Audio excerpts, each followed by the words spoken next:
I now give the floor to Ambassador Abdou Abarry. Merci, Monsieur le Président. Thank you, Mr. President. Mr. President, dear colleagues, it is my honor to address you as Chairman of the Security Council Committee created by Resolution 1533 on the Democratic Republic of the Congo. It is my intention to give an overview of the committee's work since my last briefing to the Council on October 6, 2020. Mr. President, since my last briefing, the committee had a total of 3 in-person meetings, all in 2021. Because of the COVID-19 pandemic, it also met informally through video conference on 3 occasions in 2020 and 4 times in 2021.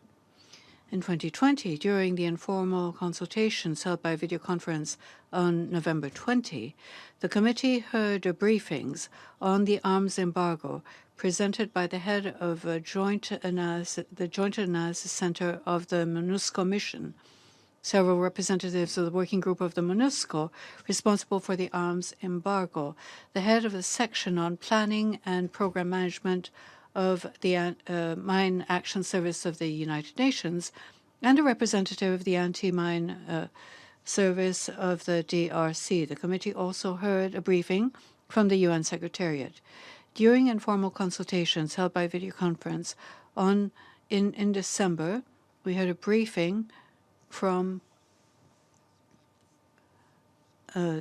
experts published as S2020 stroke L283, examining the conclusions and the recommendations appearing therein.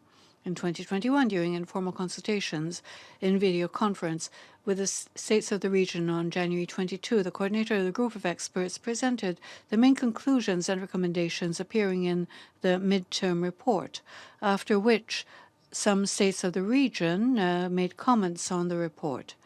During informal consultations in video conference on May 20th, the committee heard a briefing from the coordinator of the group of experts on the final report of the group, published as S/2021/561, and examined the conclusions and recommendations appearing therein. During the same meeting, the committee heard a briefing from the special representative of the Secretary General on Children in Armed Conflicts, Virginia Gamba, on the situation of children in the DRC. Also in 2021, during the briefing for member states held on 9 July, the first in-person meeting since the beginning of the pandemic, the coordinator of the group of experts presented the main conclusions and recommendations appearing in the group's final report, published as S/2021/561, after which some states of the region shared their comments on the report. During informal consultations held jointly on July 13 with the committee created by Resolution 2127 on the Central African Republic, we heard a briefing from Pramila Patten, SRSG, on sexual violence in conflict, on the situation in both countries with a focus on the DRC and the CAR.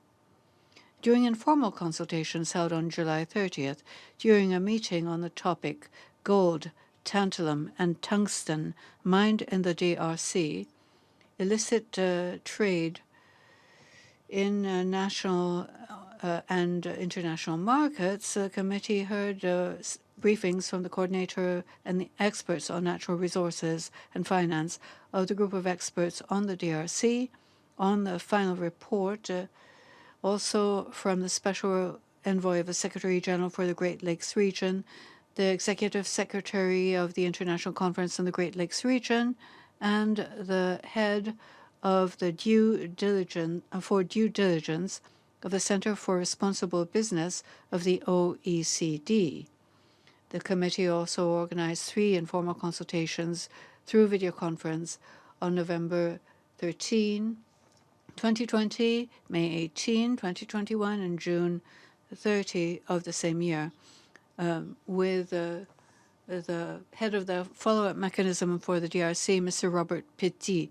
I reaffirm that the committee continues to support the mechanism, which supports the government of the DRC in the framework of its investigation on the murder of two former members of the group of experts, Zaida Catalan and Michael Sharp, which took place in March 2017.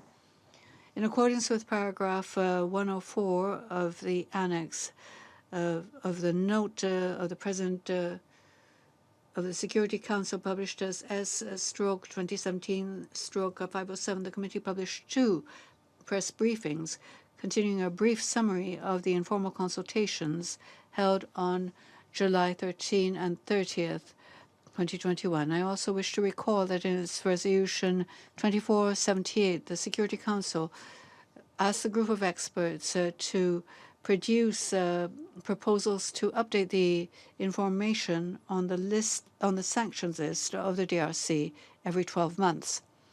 In this regard, on August 10, 2020, a number of proposals for update were presented.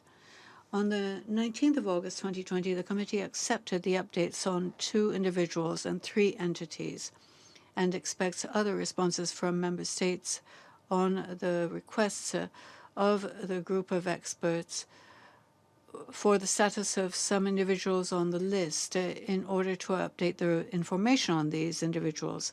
Having received additional information, the committee accepted on November 2 to update the proposals of the group of experts.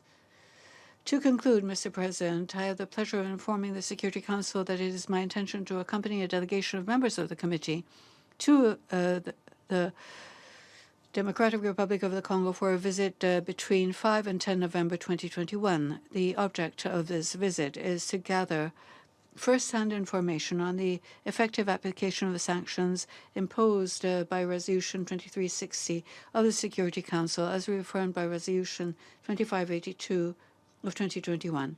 It will also be an opportunity to implement paragraph 30 of Resolution 2360 and hold consultations with the government of the DRC, MONUSCO, and representatives of civil society in order to ensure the full application of the measures in the aforementioned resolution. Thank you very much, sir. I thank Ambassador Abarry for his briefing. I now give the floor to Ms. Nelly Godelive Madieka Mbangu.